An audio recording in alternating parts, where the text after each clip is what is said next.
Hello, subscribers. This is yours truly, JBlue68, coming to you with yet another video. Before I get into this video, I want to say thank you to my subscribers. Thank you for subscribing to my channel, for liking, sharing, and commenting. Please continue to do so and tap the notification bell so you get more videos like this as I post them immediately. And please give the video a thumbs up. My objective is to hopefully, again, as I said in a previous video, reach somewhere between 400 to 500 subscribers within this year. This is Wednesday, Comic Book Wednesday, and happy Comic Book Wednesday. This is going to be a comic book haul, a short comic book haul based off of independent comic books. No Marvel, no DC comic books will be in this haul. Excuse me. And first up, we have this stunning cover from Boom Studios, book number one or issue number one of a comic book series that has started with them called A Vicious Circle. This is book number one. This was an expensive book. It was somewhere around the range of $10. Written by Mattson Tomlin with artwork by Lee Bermejo. And man, the artwork in this comic book is out of this world. It's some of the best artwork that I've seen in a long time. I mean, I'm not just saying that. It's not just an understatement. It's the artwork on these pages are. It's almost like like mini portraits. And of course, I've seen many comic books with beautiful, stunning artwork before, between DC, Marvel, and again some of the independent comic books. But I think this one really takes the cake. The story basically deals with an African American gentleman who's a time jumper, and in that scenario, it kind of reminds me of what's happening. Let me just explain more about the plot. There are two rivals in this book who are hunting each other down because one is a destroyer and one is a producer or is a savior, so to speak. He's a savior, and this guy here, who's actually called Kang, of all names, and he almost looks like Kang the Conqueror or Doctor Doom. And they're hunting each other down. There's some rival between the two gentlemen. They time jump, and in this book, in the very beginning scenes, he's in he's in the racial South, Jim Crow South, with his family, and I don't remember the main character's name, but again, he is in a racially motivated South, dealing with the situations that are happening there. And I'm going to probably expand more upon the explanation of this book probably during Black History Month. I definitely want to feature it then.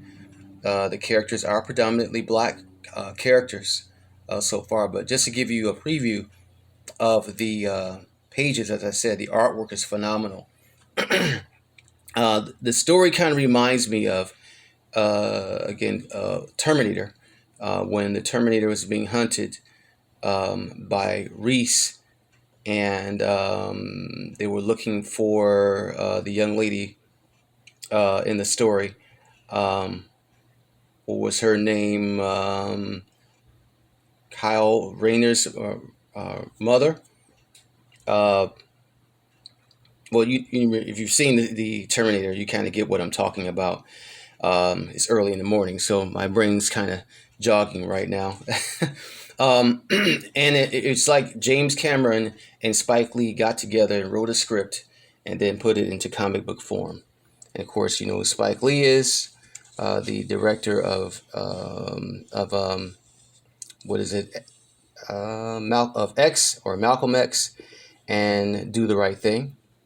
Okay, but yes, let's show just one more or two more pages, give you an idea here. And this is the villain or bad guy, so to speak, that's called Kang. But look at that artwork, man. That is absolutely phenomenal. Okay, I spent too much time on this book. It reads on the back, that's his name. Sean Thacker is a trained assassin from the future who seeks revenge on the only other man with his affliction. Each life they take forces them both to travel between vastly different pasts and future eras. Vicious, spanning from 22nd century Tokyo to 1950s New Orleans, to the Jurassic era and beyond. The two mortal rivals are locked in a battle of wills that spans millions of years, all to alter the course of history. And yeah, this book was about $10, man. I plan on collecting this series. It is really really good. Um, Good, very great read. I read it last night. Anyway, let's move on. We get into Book of Slaughter, and this is another Boom Studios production by James Tynion. And I really, really am enjoying this series. It's one of the best, and that is an absolutely astonishing cover. Boom Studios is killing it, man. They really are with their books. They've been doing very, very well. And this is one of my favorite series, of course. And then Something of Killing the Children, also by Boom Studios, written by James Tynion IV, with Werther Del Adera and Miguel Muerto. This is issue number 27 of that series. Okay. All right. Next up, we get into, what is it? Image Comics.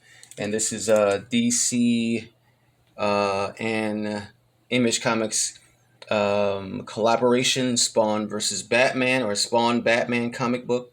Very, very nice cover there. It's Todd McFarlane, Greg Capullo, and someone named McCain. All right. Get some of that glare out of there. Very cool cover there. All right.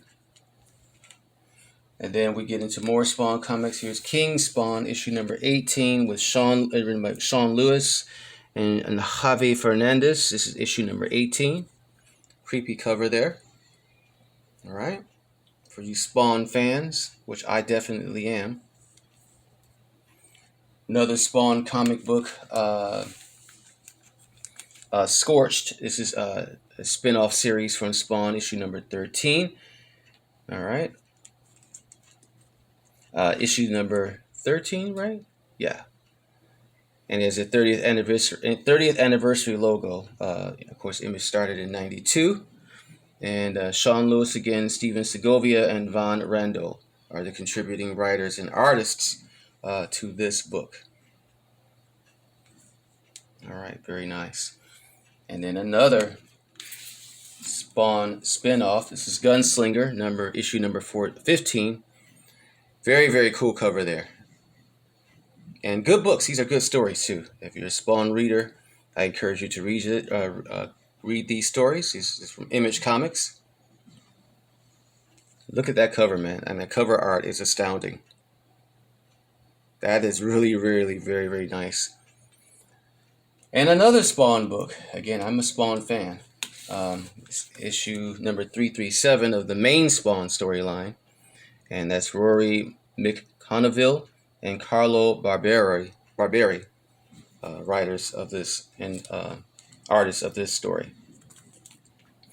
And then another really good book series I've been reading. This is 10,000 Black Feathers from Image Comics. Again, very creepy story. If those of you who are into horror comics, this is issue number 4. I've yet to read it yet, but I am up to date on my reading with this. Can't wait to read this new induction into this line.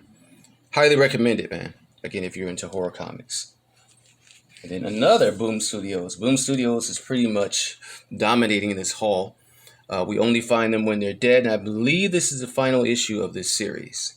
I'm kind of a little confused of what's going on in this, but I'm going to do a reread of the entire series. It's writers Al Ewing with Simone DiMeo contributing to this particular storyline.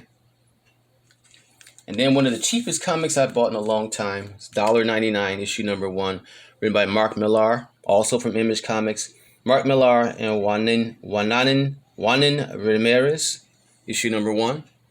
$1.99 comic book. Wow.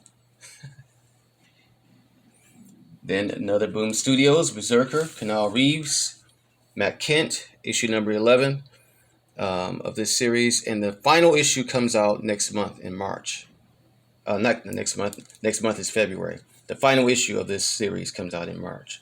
Loving that cover. And I lied. There is one Marvel comic book in here, and that's Alien. But I just figured I'd go ahead and put it in here since Alien is not a superhero, doesn't wear a cape or anything like that. Good series by Philip Kennedy Johnson. Highly recommended read. I've been enjoying this very much. Okay. And that's it. Let me put this back here. I hope that you've enjoyed this comic book haul. Please like, again, share, and subscribe. And tap the notification bell so you can get more videos like this as I post them immediately. Again, happy Comic Book Wednesday. Stay safe, stay secure. Peace, love, and hair grease.